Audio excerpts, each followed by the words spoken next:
Hola, muy buenos días, tardes a todos y a todas. Les damos la bienvenida a este seminario de la Red Iberoamericana de Empresas Inclusivas. Adiós a la responsabilidad social y bienvenido el impacto social. Mi nombre es Paola Guerrero. Me voy a describir brevemente. Soy una mujer de tez blanca, pelo chino, color castaño, ojo claro, y el día de hoy estoy vistiendo una blusa negra.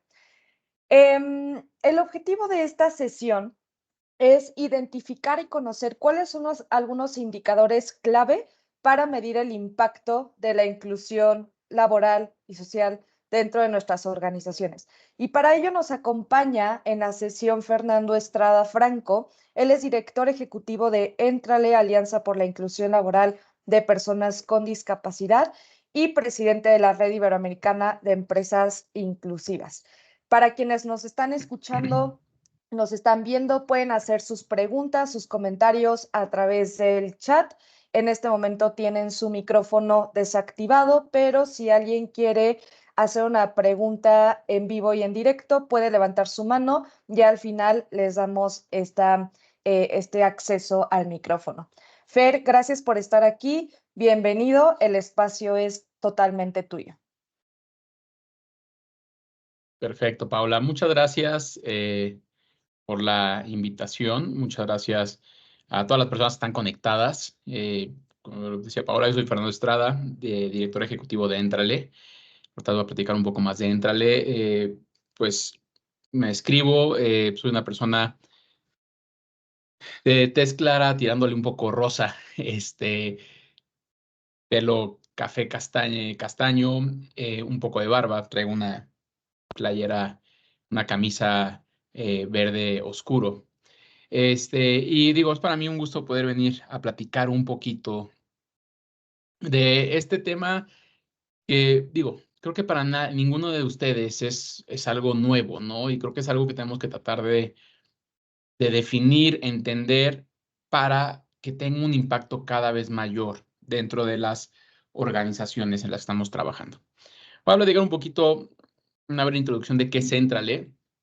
Éntrale es una iniciativa del Consejo Mexicano de Negocios que nace justo en 2016, porque en México, pues si había cosas para promover la inclusión de personas con discapacidad, eran esfuerzos aislados, muy chiquitos, con muy poco impacto, y pues faltaba que las empresas realmente buscaran ese compromiso. Entonces el Consejo Mexicano de Negocios crea Éntrale para fomentar la inclusión de personas con discapacidad en todas las empresas, ¿no? Un ejemplo muy claro y que fue uno de los principales detonadores de Éntrale es que una empresa empieza a hacer un programa de inclusión de género muy importante, muy necesario y muy grande, ¿no? Y en todos lados había anuncios espectaculares, cosas que decían, buscamos mujeres, aquí contratamos mujeres, ¿no? Y el día que llega una mujer con discapacidad visual, el reclutador automáticamente le dice, híjole, es que no tenemos teclado en braille, entonces pues, no puedes entrar. Oye, que no necesito teclado en braille. No, aquí no puedes entrar porque no hay teclado en braille y pues punto. Obviamente, cuando empiezan a atacar en redes sociales, se entera el presidente de la empresa y dice, ¿por qué está pasando esto? O sea, no podemos hacer un programa de inclusión para ayudar a un grupo que tiene sus derechos vulnerados y alguien que pertenece a ese grupo, se lo estamos vulnerando no por ese grupo, sino por otro grupo al que pertenece, ¿no? Entonces, de ahí dicen, ¿cómo tenemos que hacer que realmente la inclusión sea real en las empresas? Entral está enfocado nuestro trabajo está enfocado en la investigación, generación e impartición de materiales educativos para fortalecer programas de inclusión, así como la creación de herramientas para facilitar la implementación de estos programas, ¿no? Hay cerca de 800 empresas aliadas a nivel nacional, que son parte de esta red, las cuales en 2023 contrataron a 7,132 personas con discapacidad, ¿no? Van más de 60,000 personas desde 2016 que se inició la alianza. 60,000 es un número grande y es un número chico. Es un número muy grande eh, para estos 8 años. Es un número muy chico para un país con más de 6 millones de personas con discapacidad, ¿no? Es un número muy chico para 800 empresas. Entonces, cuando empezamos a ver eso, decimos, ¿qué es lo que falta? ¿Qué es lo que más tenemos que seguir promoviendo, ¿no? Desde 2018 se creó el Índice de Inclusión Laboral de Personas con Discapacidad como una herramienta autodiagnóstica de medición para conocer el panorama nacional. En 2023 participaron 160 empresas y ahorita les voy a platicar un poco más de esta herramienta y los resultados, porque yo creo que lo más importante de esto es entender estos resultados que se obtuvieron y no entenderlos como esfuerzos aislados, sino entender el impacto de cada una de las acciones, cómo genera cosas positivas a largo plazo. Un poquito del contexto de México es que en México, como les comentaba, 6.179.890 personas con discapacidad en el país, más otras 15 millones que tienen alguna limitación. Y eso es porque en el Censo Nacional, cuando hacen la medición, usan el cuestionario de Washington, al no haber una credencialización oficial ni un instituto oficial que se dedique a llevar el tema de discapacidad, pues lo único que tenemos es el censo poblacional. Y pues con el cuestionario de Washington únicamente ponen discapacidad si de plano la persona no puede, y si tiene poca limitante o mucha limitante, ponen limitación.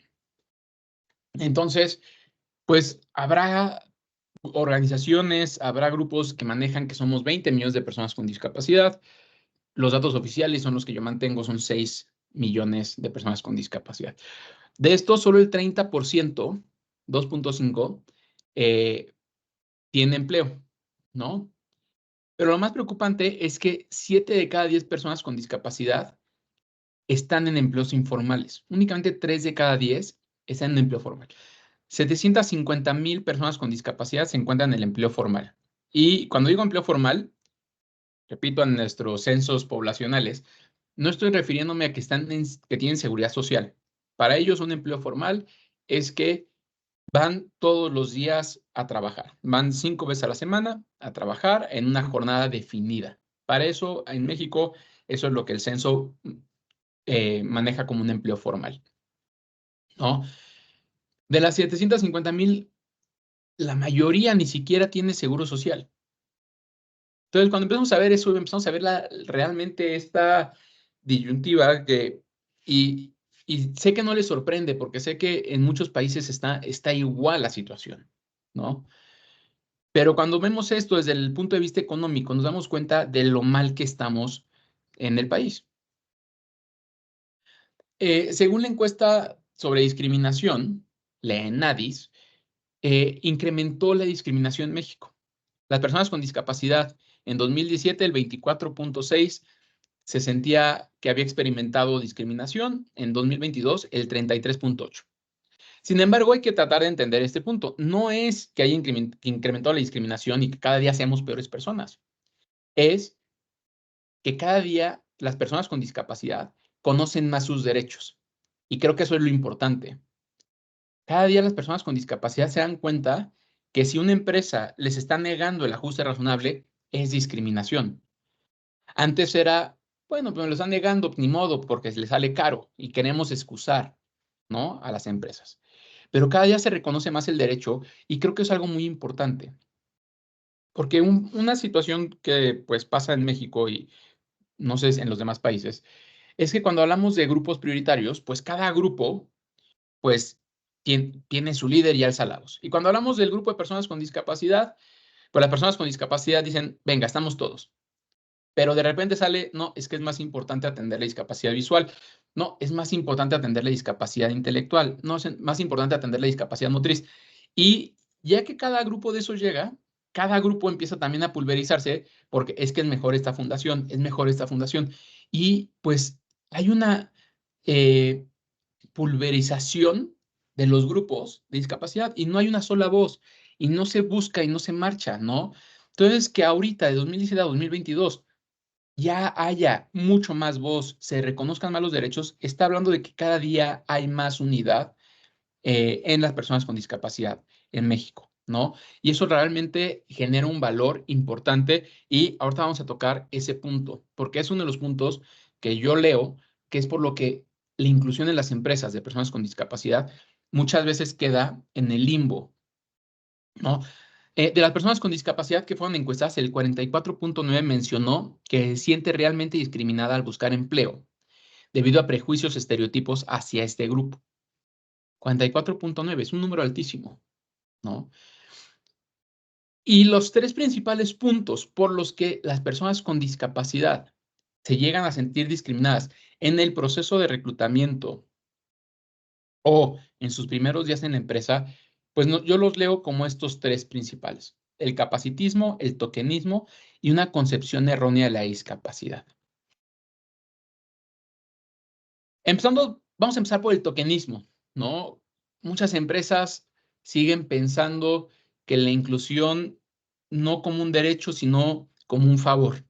Bueno, hay que darle la oportunidad, hay que darle chance, hay que, pues, ser buenas personas y hay que, pues, meterlo en este puesto. Entonces, empresas que tienen a personas con discapacidad sin un puesto de trabajo definido, simplemente para que se vea, ¿no? Que se vea que tenemos personas con discapacidad, que se vea que somos buenas personas.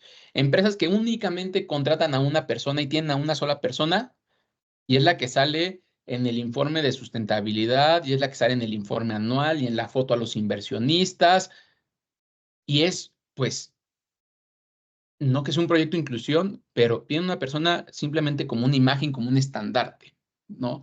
Y pues obviamente cada día las personas con discapacidad antes decían, me están dando la oportunidad, no importa, yo voy.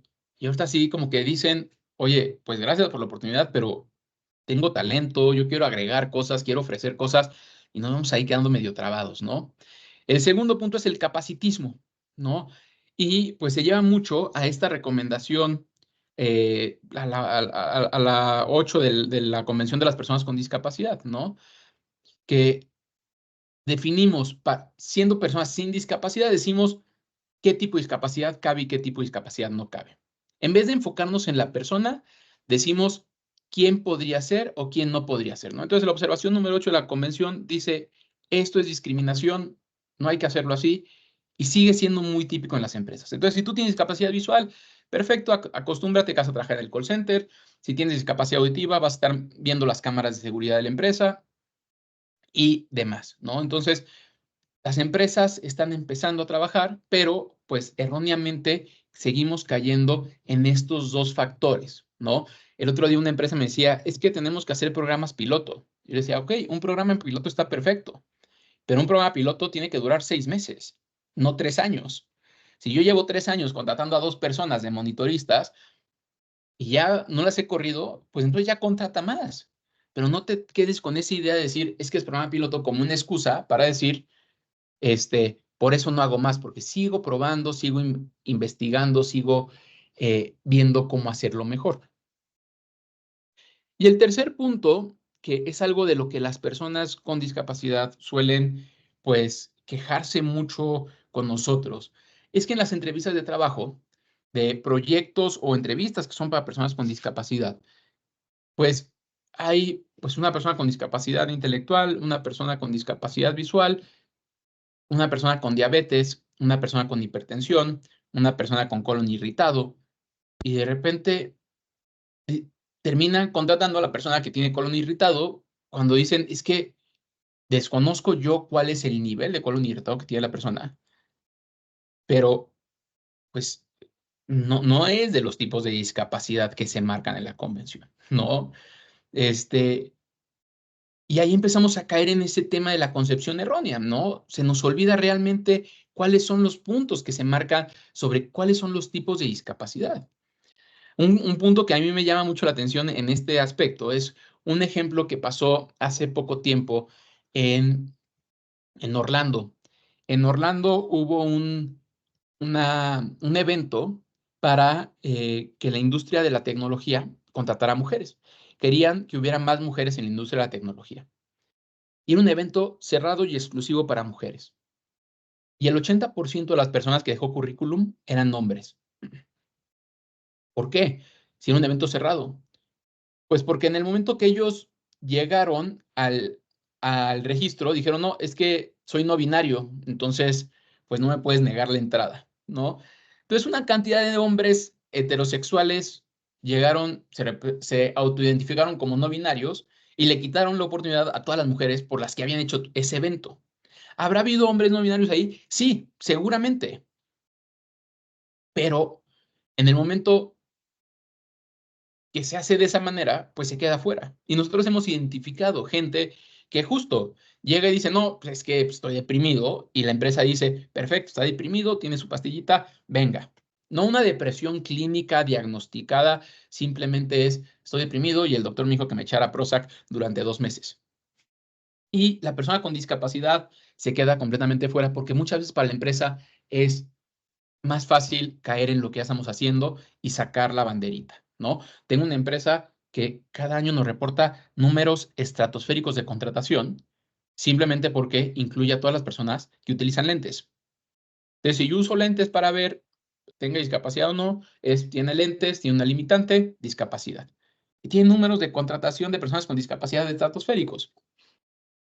Entonces, esa concepción errónea, muchas veces la gente también se siente discriminada porque dicen, no, ¿de qué sirve que hagan una feria de empleo para personas con discapacidad? Si la gente que está viniendo no tiene discapacidad, ¿no? Y no que no tenga discapacidad o que sea una discapacidad invisible, es que abiertamente te están diciendo, mi discapacidad es que tengo hipertensión, ¿no? Entonces, y así están los registros. Entonces, ese es el tipo de cosas que, por lo que las personas con discapacidad cada día se sienten, pues, más discriminadas en esta situación.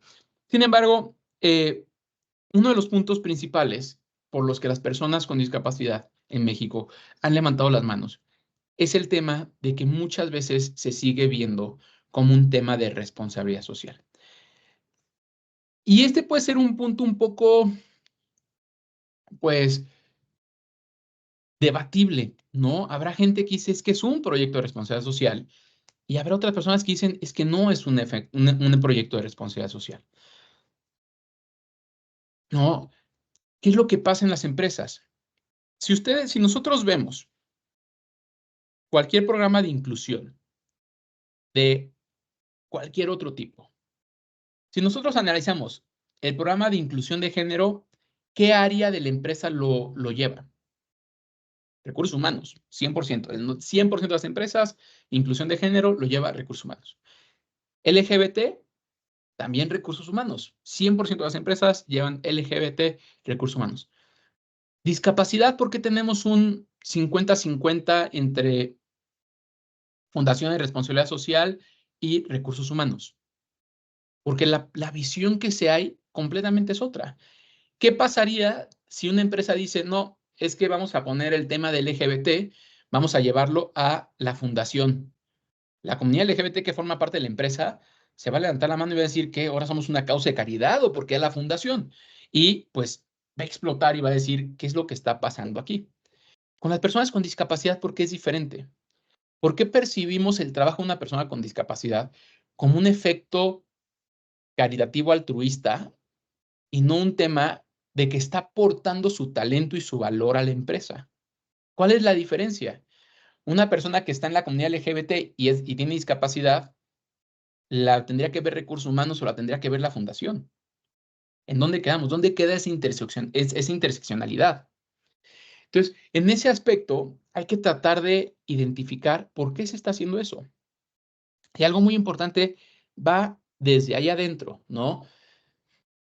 Si X empresa llega y le dice a sus directoras, bueno, a su equipo directivo, ya, ¿qué creen? Las mujeres que están son las últimas que vamos a contratar, no vamos a contratar más mujeres. ¡Pum! Arde Troya, ¿no? La gente se levanta, ¿por qué no van a contratar más mujeres? ¿Qué es lo que está pasando? Y pues esa empresa la terminamos cancelando a nivel mundial por haber hecho ese comentario. Si una empresa dice, ya no quiero que haya ninguna persona de la comunidad LGBT, pues obviamente igual se hace una revolución. Pero ¿cuántas empresas dicen día con día, no vamos a hacer tema de discapacidad? Y lo dicen abiertamente. No estamos listos, no vamos a trabajar inclusión de personas con discapacidad, aquí no se puede, y no pasa absolutamente nada. Y mi lectura va por dos partes. Uno, en todas las empresas hay mujeres, hay comunidad LGBT. Y es una comunidad que no está aislada por una persona en una bodega. Es una comunidad que ya está sólida en la empresa. Y si se hace algo, toda la comunidad se levanta y pues las comunidades aledañas de personas de la comunidad LGBT o de mujeres van a levantar la mano y van a decir, ¿por qué está pasando esto? Y se va a levantar y va a haber una revolución, ¿no?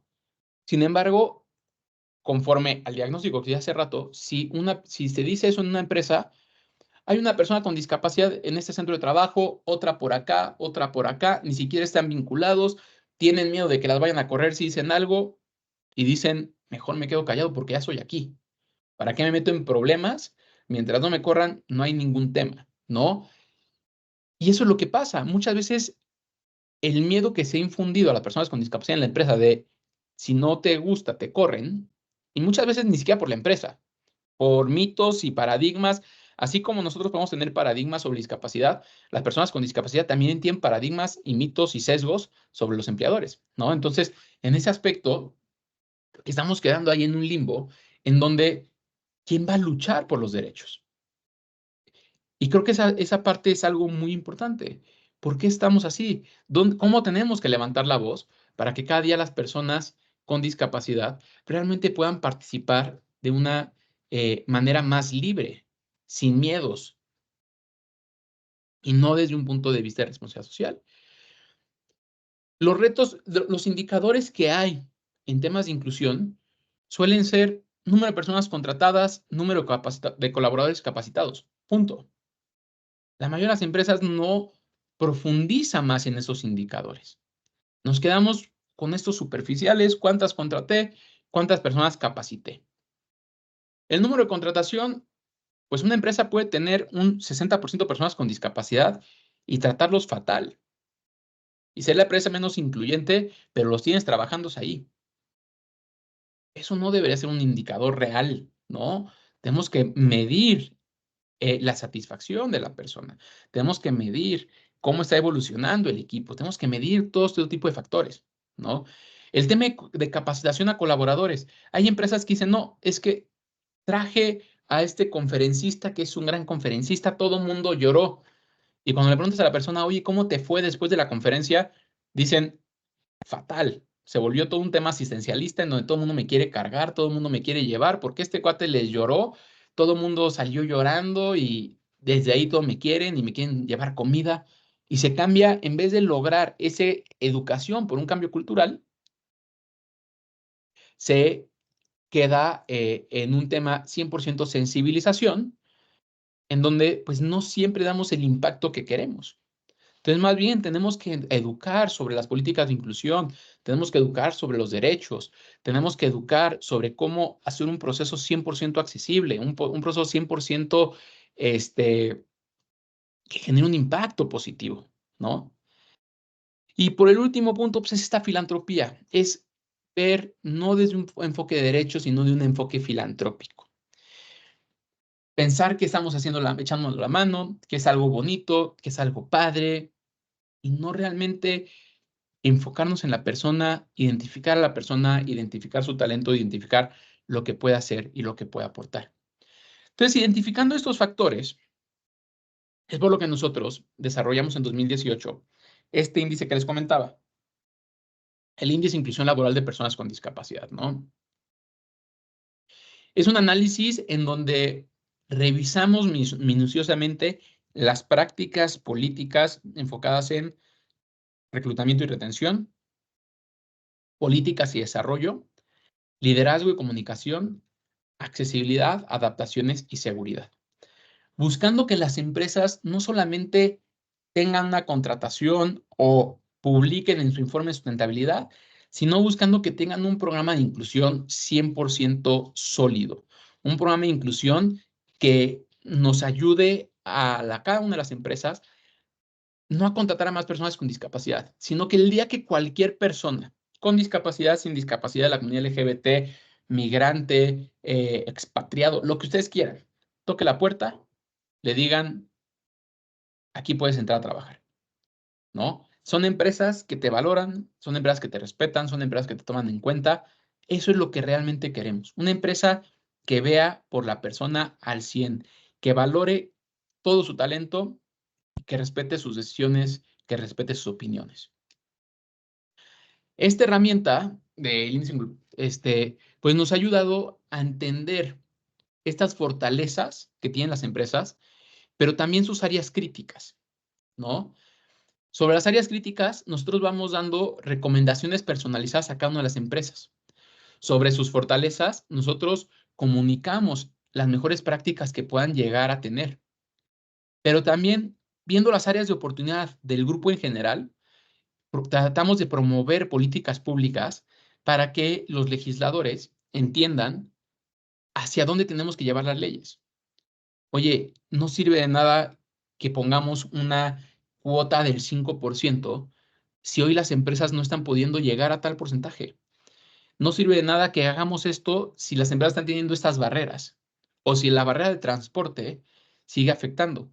Entonces, nos ayuda a entender un poco más cómo está la situación en México, cómo tiene que seguir evolucionando. Apenas vamos con 130 empresas, pero cada año se están sumando más y más y más empresas. Y la idea es que este año, en 2024, más de 500 empresas participen en esto y realmente nos dé un panorama aún mayor, ¿no? De qué es lo que está pasando. Las empresas que tienen resultados sobresalientes, pues obviamente hay que reconocerlas, ¿no? Con el distintivo empresa comprometida con la inclusión. Y aquí este distintivo creo que es muy interesante porque a la inversa de muchos lugares, muchos países y muchos ejercicios de este estilo, pues nosotros cada día lo damos a menos organizaciones. Este, el año pasado, de 116 participantes, 48 lo obtuvieron. Este año de 130, solamente 36. ¿Qué es lo que estamos haciendo? No lo queremos dar a cualquier empresa porque tiene una persona. Bien, ese es un gran esfuerzo y hay que seguir con eso. Pero tenemos que empujar a las empresas a que vayan un paso más allá. ¿Qué nos pasaba? Con distintivos que se daban en México, había uno que se llama Gilberto Rincón Gallardo, que daban cada 2 años a centros de trabajo, pasaban dos cosas. Si era centro de trabajo, una empresa con 800 centros de trabajo, con que lo obtuviera en uno, decía, pues ya no tengo que trabajar más. X empresa tiene el distintivo Gilberto Rincón Gallardo, somos una empresa incluyente, con un centro de trabajo de 800.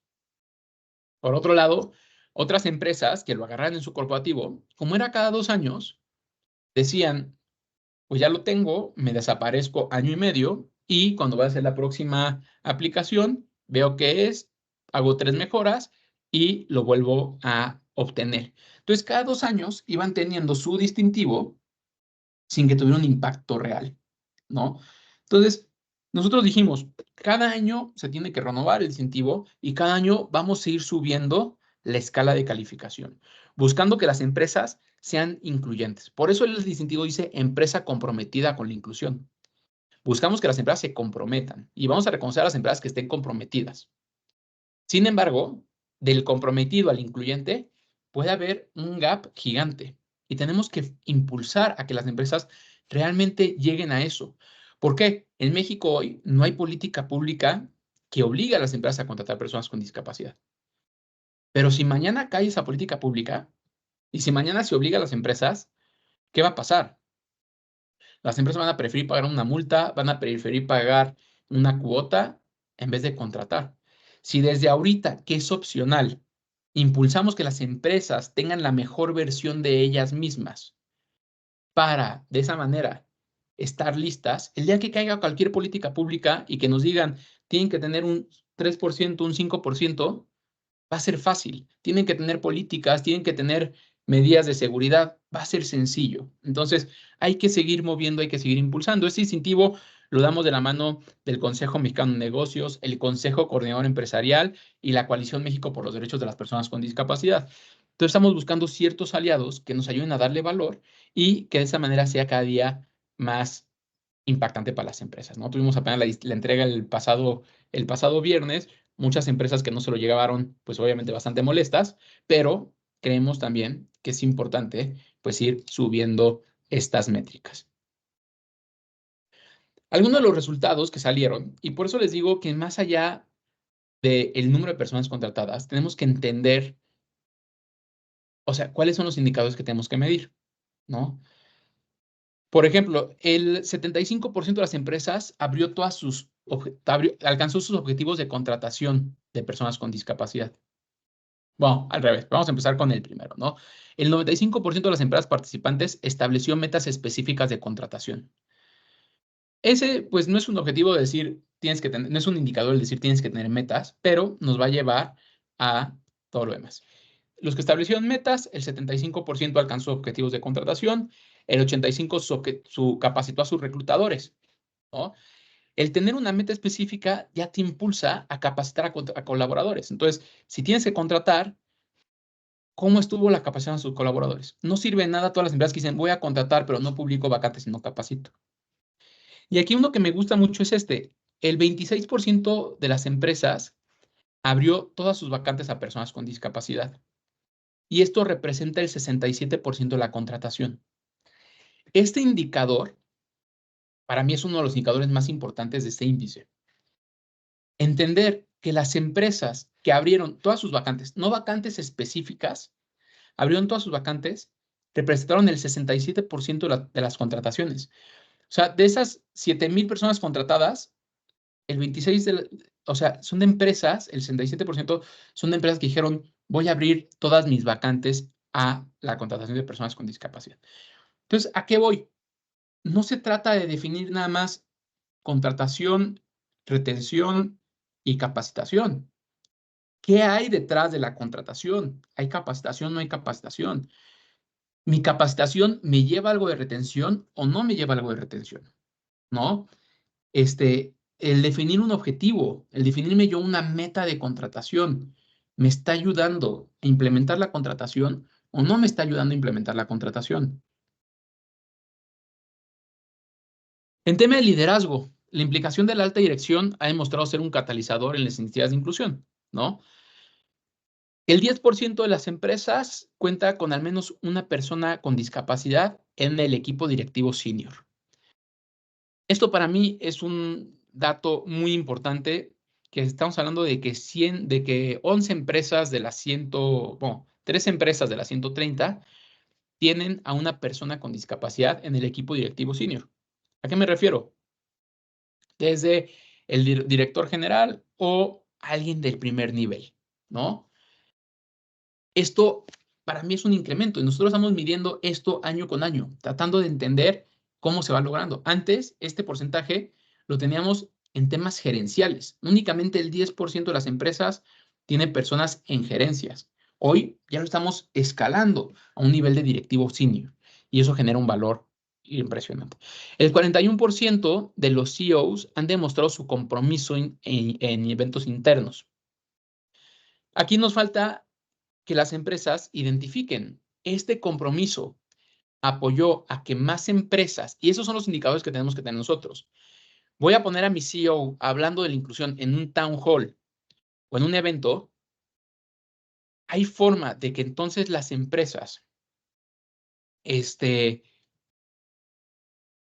midan qué otras áreas abrieron vacantes para personas con discapacidad a raíz de esto. Si nosotros tenemos este dato, podemos ver qué tanto incrementó la contratación y hacer una correlación. A raíz de que se habló, ¿se generó esto o no se generó esto? ¿No? Y eso es lo que hay que ver. Y aquí algo que me gusta mucho también es el 88% de los directivos, el 88% de las empresas cuenta con directivos en su comité de inclusión de personas con discapacidad. Estas empresas que cuentan con directivos en su comité de inclusión representan el 92% de las contrataciones de 2023. Ahí va otra. Si el directivo está generando, o sea, ¿por qué muchas empresas no lo hacen? Pero al revés, ¿cómo yo mido el impacto que tiene este directivo en el comité para revisar esta contratación? En temas de accesibilidad, el 88% asegura que la accesibilidad física en su centro de trabajo y el 71% la accesibilidad digital. Son grandes números. Aún nos falta mucho, porque tenemos que lograr el 100 y el 100. Pero vamos avanzando, ¿no? Y eso es algo que las empresas tienen que reconocer, este avance. Aquí, retomando, el 43% ha excedido los estándares de protección civil. No se basan únicamente en el manual de protección civil para general, sino toman en cuenta, involucran a las personas con discapacidad en procedimientos de evacuación. Les preguntan, ¿cómo creen ustedes que sea mejor? Buscan expertos que les ayuden a entender cómo hacer estos procesos mucho más ágiles para las personas con discapacidad. Nada más importante mencionarlo, en México en 2017 Protección Civil seguía diciendo una terremoto y la persona con discapacidad se queda arriba. Después del terremoto de 2017, pues empezó a cambiar esta regulación. En 2019 se cambió para que las personas con discapacidad también evacuaran de la mano de las demás colaboradores, ¿no? Ese tipo de cosas es cómo damos un paso más. Y aquí algo muy importante es también identificar esto. De las empresas que cuentan con personas con discapacidad en sus comités, ojo, no todas las empresas que contratan a personas con discapacidad cuentan con personas con discapacidad en su comité de diversidad e inclusión. Y no todas las personas cuentan con personas con discapacidad en su comité de inclusión de personas con discapacidad. Pero las empresas que sí cuentan, el 70% implementa mapeos de accesibilidad cada año. Estamos dando la voz a la persona con discapacidad y decir, hay que seguir revisando esto, hay que seguir mejorando esto. Y eso es algo muy importante, muy necesario, muy valioso. Mientras leemos, o sea, justo lo dice la convención, nada de nosotros y nosotros. Hay que involucrarles en estos procesos. Hay que involucrarles en los procesos de reclutamiento. Ellos pueden decirte de primera voz cómo fue su proceso de reclutamiento. Oye, a mí, la verdad, fue muy bueno y gracias por la oportunidad, pero este tipo de comentarios son discriminatorios. O sea, y eso nos va a ayudar a seguir mejorando. También el 95% de las empresas que cuentan con personas con discapacidad en sus comités implementan protocolos de evacuación especializados por cada una de las personas con discapacidad. Ellos no van a el grupo, no dicen, hay que preguntarles cómo los implementamos como grupo. Ellos dicen, Miguel, ¿tú qué necesitas para que te ayudemos a evacuar de la mano de todos? Involucran a más brigadistas para ayudarles a la evacuación de la mano de todos los demás colaboradores. Entonces, cuando empiezas a ver esto y dices, las empresas que tienen esto están generando nuevas iniciativas, nuevas prácticas, tenemos que avanzar y evolucionar para allá. Esto del protocolo especializado de evacuación debería ser para todas las personas con discapacidad. Realmente debemos de tomar en cuenta. Habrá alguien que no necesita algo específico, habrá alguien que pueda evacuar de la mano de cualquier otra persona. Habrá alguna persona que sí necesita que alguien la acompañe y alguien la lleve. Pero si en México tiembla, todo el mundo sale corriendo, ¿no? Entonces, ¿cómo capacitamos a ciertos brigadistas para ayudarles a que tengan la misma oportunidad de evacuar que cualquier otra persona?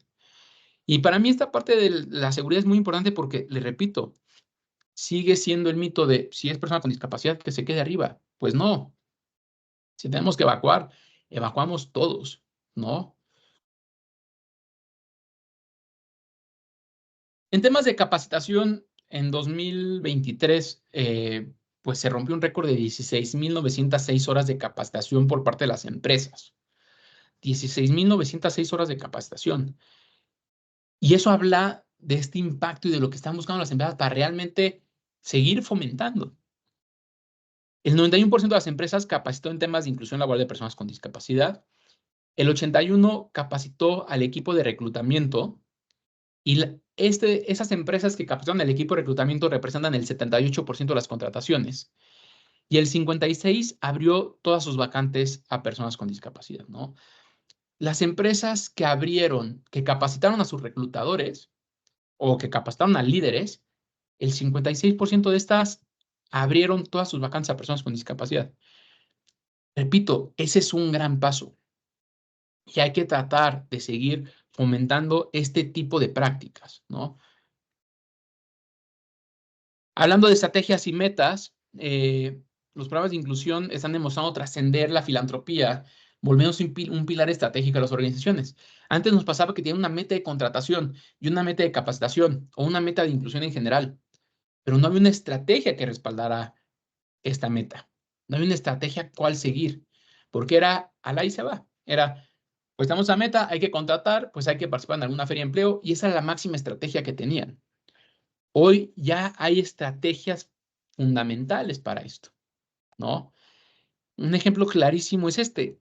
Las empresas que se plantearon objetivos o metas y estrategias de retención y desarrollo tuvieron una rotación promedio del 1.27 a comparación del 10% del resto. Esta estadística me encanta porque es muy típico que se maneja, ¿no? El contratar a personas con discapacidad disminuye la rotación. Les voy a pedir una disculpa, pero yo nunca he visto un estudio en donde realmente muestre eso. He visto estudios chiquitos de empresas chiquitas, una empresa en México que el que hizo el estudio era el líder del programa de inclusión, que era el director de tecnología, y su hija era una de las que trabajaban. Entrevistó a sus amigos y todos dijeron, nos encantó, disminuye la rotación, mejora el trabajo en equipo y todo eso, ¿no? Pero realmente hay estudios que nos respalden esto. Por lo menos nosotros ahorita sí vimos que las empresas que se establecieron estrategias y metas de contratación, de retención, perdón, de retención y desarrollo, tuvieron una rotación del 1.27 y las empresas que no tuvieron una rotación del 10%, hablando únicamente de personas con discapacidad. Entonces, si nosotros empezamos a identificar esto, podemos empezar a sacar esas métricas que realmente nos ayuden a entender. Si nosotros decimos las empresas que tienen capacitación a líderes sobre temas de inclusión, sesgos, bla, bla, bla, y medimos el clima organizacional de las personas con discapacidad o una evaluación 360, igual identificamos que a raíz de esto, pues sí se mejora el trabajo en equipo. Pero tenemos que hacer esos estudios para realmente poderlo decir. Si seguimos con ese speech únicamente porque suena bien y decimos, pues sí, disminuye la rotación porque le echan más ganas, estamos cayendo a la filantropía, estamos cayendo a este tema altruista, asistencialista, de decir, hay que dar la oportunidad porque como no ve, le va a echar más ganas. A ver, hay personas con discapacidad muy talentosas, muy trabajadoras, con muchísimo potencial. Hay personas con discapacidad muy flojas, ¿no? O sea, hay personas sin discapacidad muy flojas, ladronas, tal. Hay personas sin discapacidad muy talentosas también, ¿no? O sea, hay que tratar de entender que seguimos hablando de personas. Y si queremos realmente sacar estadísticas reales, tenemos que hacer investigaciones y estudios reales para poder entender qué es lo que está pasando en las empresas, qué es lo que está pasando con las personas con discapacidad. Les repito, este ejemplo que les decía de la campaña de sensibilización es un ejemplo real. Es un gran conferencista que cada vez que yo lo escucho, la verdad me llena el corazón porque tiene una filosofía y una sabiduría impresionante, pero muchas veces cuando da las conferencias en las empresas a ciertos niveles, pues se pueden llegar a malinterpretar porque falta mucho contexto y la gente se vuelve 100% asistencialista. Y a las personas con discapacidad, pues ya no les llena, ya no les motiva a trabajar ahí porque todo el mundo quiere ayudarles y todo el mundo quiere, en vez de permitirles demostrar que es un gran ingeniero. ¿Me explicó? Entonces, hay que tratar de medir todas esas prácticas. Hay que tratar de medir, oye, si nosotros vamos a hacer un análisis de accesibilidad a la empresa, y antes de ese análisis de accesibilidad, antes de que llegue el consultor y nos cobre millones, hacemos un focus group o una encuesta a todas las personas con discapacidad para entender cuál es su percepción de la accesibilidad, qué les parece, cómo se sienten, clima laboral, todo esto.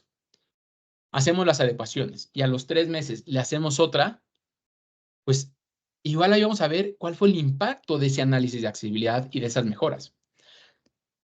Si antes de una capacitación, concientización, sensibilización o lo que sea, igual le hacemos una encuesta para entender cómo se sienten, cómo van, qué necesitan, tenemos la herramienta y después a los 3 meses se la volvemos a hacer, pues igual vamos a medir cuál fue el impacto de esa encuesta. No solamente es capacitar o no solamente es un conferencista, es tratar de entender que eso esté sirviendo para bien a todas las empresas que están trabajando en la organización, a todas las personas que están trabajando en la organización, ¿no?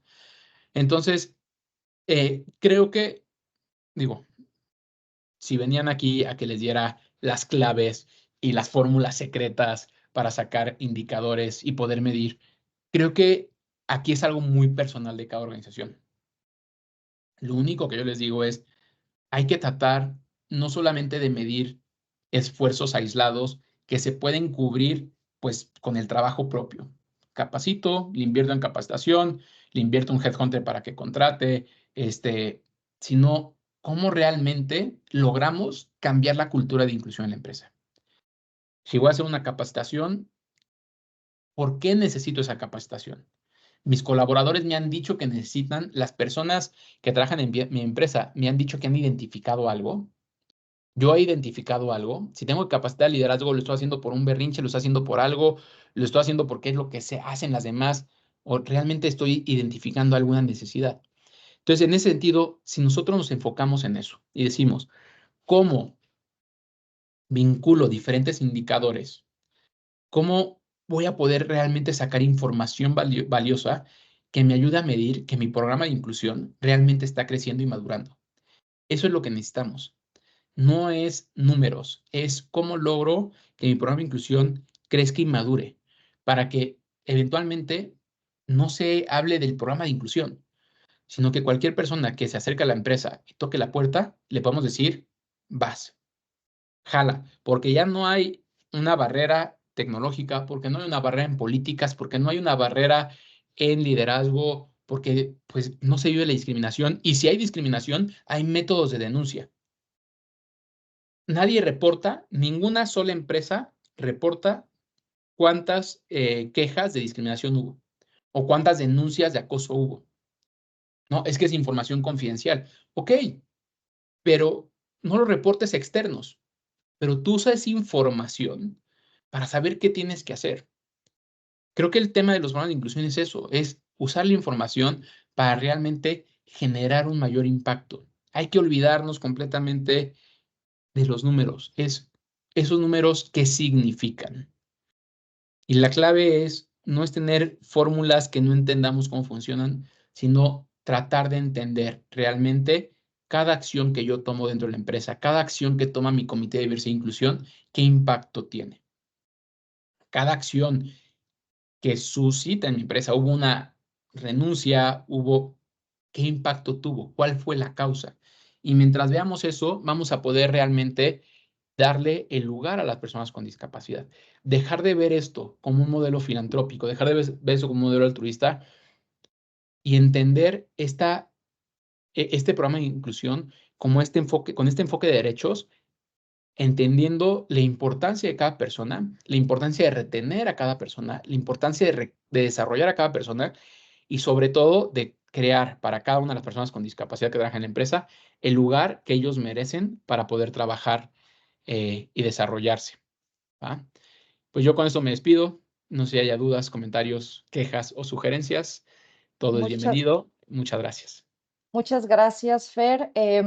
Por el momento no hay ninguna pregunta ni comentarios, entonces esperamos que esta información les haya sido de utilidad. Creo que es muy importante justo lo que mencionaba Fer, porque al final hay que recordar que lo que no se puede evaluar, lo que no se mide, ¿no? Entonces, si realmente queremos entender cuál es el impacto que estamos generando con nuestras acciones, nuestras estrategias, nuestros programas de inclusión, es importante contar con cada uno de estos indicadores. Tenemos nada más una manita levantada. Entonces, por cuestiones de tiempo, vamos a cederle el micrófono. Ildi, adelante. Bueno, días, ¿me escuchan? Sí. Bien, le habla Ildi Rodríguez, de es amarilla, pelo rizo, estoy vestida de negro. Una pregunta, usted había hablado sobre el tema de la evacuación a personas con discapacidad, que de conformidad normalmente se dejan de último. Yo soy brigadista para la institución en la cual trabajo y en efecto sí, nos han capacitado diciéndonos que por cuestión de protección, para que sean más ágiles y rápidos, se dejan en un área de seguridad. ¿Cuál fue la base que usted expresó, pero que no la pude captar? Que dice que es recomendable o mejor, por el tema de la inclusión, capacitar al brigadista para que estas personas también puedan evacuar.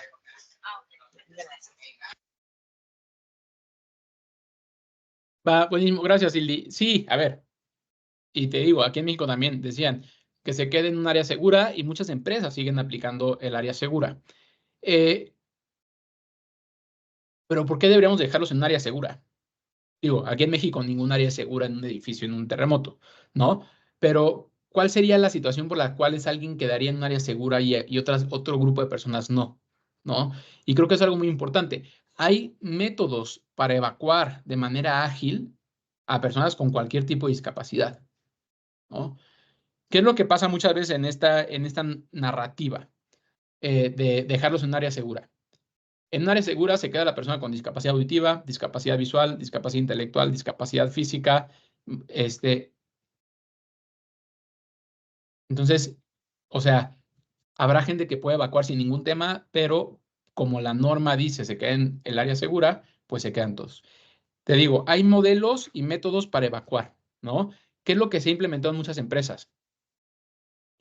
Se cambian los lugares de trabajo de los corporativos y una empresa que agarró y dijo, en tales equipos hay personas usuarias de silla de ruedas, esos equipos los bajamos al piso 1 para que tengan una mayor evacuación. Entonces, como el piso 1 sale en la escalera par, digo, en la escalera non y después hasta el piso 3, esos grupos están más cerca de la salida de evacuación y cuando suena la alarma o cuando tienen que evacuar, son los primeros que salen y no se hace el cuello de botella. Entonces, hay diferentes estrategias, diferentes herramientas, están las orugas y hay otras cosas que se utilizan para evacuar. Y la cosa creo que aquí lo importante es justo, mientras más capacitado estén los brigadistas, mientras haya brigadistas sustitutos que puedan ayudar a estos grupos, vamos a darle una mayor oportunidad a las personas para lograr este tipo de evacuaciones y pues salvaguardar su integridad. Muchas gracias, Fer. Y tenemos otra mano levantada. José, adelante, por favor.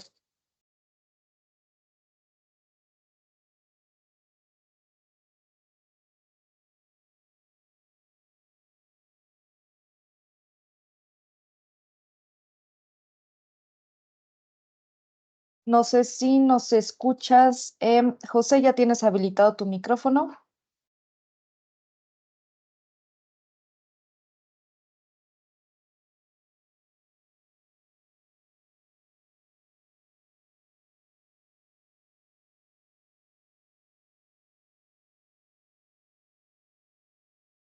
Me parece que está teniendo algunos problemas técnicos. Igual si nos quieres compartir tu pregunta o comentario en el chat, con mucho gusto lo leemos.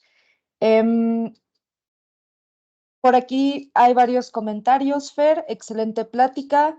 Saludos desde diferentes partes del mundo, como Colombia, Bogotá. Colombia siempre liderando estos webinarios. Muchas gracias, Colombia.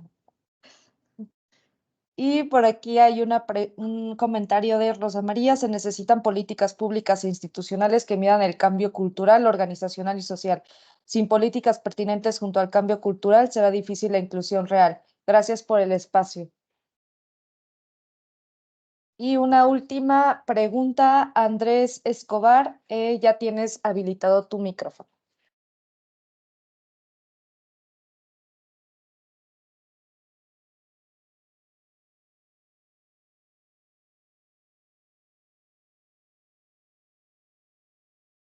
Aló, ¿me escuchan bien? ¿Sí? Sí. Qué pena la voz de gripa que estoy saliendo. Fernando, muchísimas gracias por toda la exposición. Me pareció impresionante o llamó mucho la atención el tema principal del webinar, que es adiós a la responsabilidad social. Y pues por supuesto esto genera una cantidad de reacciones positivas, negativas, pero creo que esa era la intención. Me alegra mucho el título porque llama Jala. Muchísimas gracias por ese título.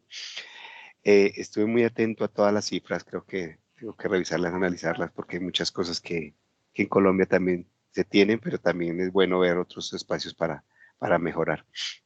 A propósito del tema, en muy pocas palabras, ¿cómo nos dirías? Bueno, ¿qué? Chaolín o Chao, responsabilidad social. ¿Qué viene? ¿Derecho? ¿Qué viene? En vez de responsabilidad social. Perdón, se cortó un poquito y no te perdí un poco en la pregunta.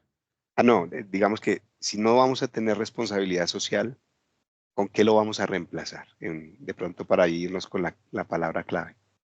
A ver, no, mira, a ver, la responsabilidad social empresarial tiene que existir. Sin embargo, el tema de la inclusión laboral, digo, sí, yo la manejaría como un tema, o sea, sería enfocado en derechos. O sea, al final de cuentas, creo que el enfoque tiene que ser siempre el tema de derechos. Por eso nosotros le pusimos el impacto social. O sea, más allá de la responsabilidad social, ¿cuál es el impacto social que estamos buscando para las personas con discapacidad? ¿Cuál es el impacto que queremos generar en esta comunidad dentro de nuestras empresas? Más allá de decir, lo hago por buena onda, lo hago por tu derecho, ¿no? Y es el impacto que estoy buscando. Muchísimas gracias. Esa era. Gracias, Andrés. Y sí, completamente de acuerdo. Es un tema que se puso así para que arderan llamas y pues viniera gente a pelear o gente a ver qué se proponía. Muchas gracias, Fer. Y ahora sí tenemos aquí la pregunta de José. ¿Considera que puede diversificarse la empresa de contratación de acuerdo al tipo de discapacidad? Por ejemplo, direccionar personas Asperger a ser contratadas por empresas de tecnología, siendo que está visto que las personas con esta condición tienen mucha habilidad en áreas relacionadas a la computación y programación. A ver, José, yo creo que ese punto, yo creo que algo muy importante es retomar. Estamos hablando de personas y podrá haber personas con Asperger o autistas que les encante la computación y habrá personas autistas que odien la computación. Y habrá personas que prefieren estar trabajando en una planta de coches y habrá personas que prefieren estar trabajando tras una computadora, ¿no? Y habrá personas con discapacidad visual o auditiva que les encante la computación. Entonces, yo, desde mi punto de vista, por eso nosotros siempre promovemos el abrir todas las vacantes. Abre tus vacantes, usa que las personas se apliquen y hay que hacerle caso a la pasión de la persona. Todos tenemos sueños, todos tenemos pasiones, todos tenemos algo que queremos lograr en la vida. Las personas con discapacidad son igual que todos. Tienen esas ganas de lograr algo. No hay que verlos diferentes, no hay que decir, como no ve, vamos a mandarlo para allá. ¿Sabes qué? Están estos puestos, si a ti lo que te mueve y te apasiona es esto, y les voy a platicar un ejemplo, una empresa en México tenía su área de comunicación interna y llega una mujer ciega y le dice, no, es que, ¿cómo te vamos a meter a comunicación interna? Porque tienes que ver pósters. Le decía, no, no, pero yo puedo hacer la comunicación desde el radio. Hicieron un programa de radio que tuvo un impacto grandísimo en esa empresa y toda la comunicación interna era a través de su programa de radio. La lógica era, ella no puede estar en esa área porque tiene que estar viendo pósters y comunicados institucionales. Cambiaron los comunicados institucionales por un programa de radio y generó un impacto mayor. Entonces, más que nada, más que enfocarnos, hay que entender qué es lo que la persona puede hacer, cómo lo puede hacer, qué es lo que quiere hacer y de esa manera, pues, trabajarlo en conjunto para que se logre. Muchísimas gracias, Fer. Tristemente ya se nos terminó el tiempo para las preguntas. Hay una pregunta que escribió David, que levantó la mano ahorita, pero está muy enfocada a cómo ellos pueden, que en Colombia no hay un sello, que cómo se puede implementar. Yo lo que te recomendaría, David, está muy enfocado en hacer aliados, ¿no? Creo que el tema es cómo encontramos a los aliados ideales para que esto tenga un mayor impacto, que tenga un respaldo desde la parte desde las personas con discapacidad, desde los expertos en inclusión, desde el sector empresarial, desde el gobierno. Si nosotros encontramos todos los aliados, va a ser algo que va a dar credibilidad. Si lo hacemos como un ente aislado, pues ahí nos vamos quedando en medio. Andrés Escobar justo dice, sobre el sello de Colombia viene muy pronto, buenísimo, pues ahí está, ya viene, ¿no? Entonces, creo que eso es algo muy importante. Ya vienen estos sellos, ya vienen estas herramientas, hay que verlas como un indicador de medición para promover más la cultura, pero no como un fin. Que el fin de las empresas nunca sea obtener el sello, que el fin de las empresas sea crear programas de inclusión, mejorar, evolucionar y que esta herramienta nos sirva a nosotros para, pues, promover esto. Siempre estos sellos sirven como una medalla en la que yo llego, se la doy a mi director y nos siguen invirtiendo más. Entonces, hay que utilizarlos como herramientas, no como fin. Muchísimas gracias, Fer, y gracias a todos y todas por haberse conectado a este seminario. Esperemos que se hayan llevado grandes aprendizajes, dudas también, y pues estaremos en comunicación con ustedes para anunciarles los siguientes eventos de la REI. Muchísimas gracias, Fer, por tu tiempo, por tu exposición, y nos vemos muy pronto. Saludos, bye. Gracias, bye.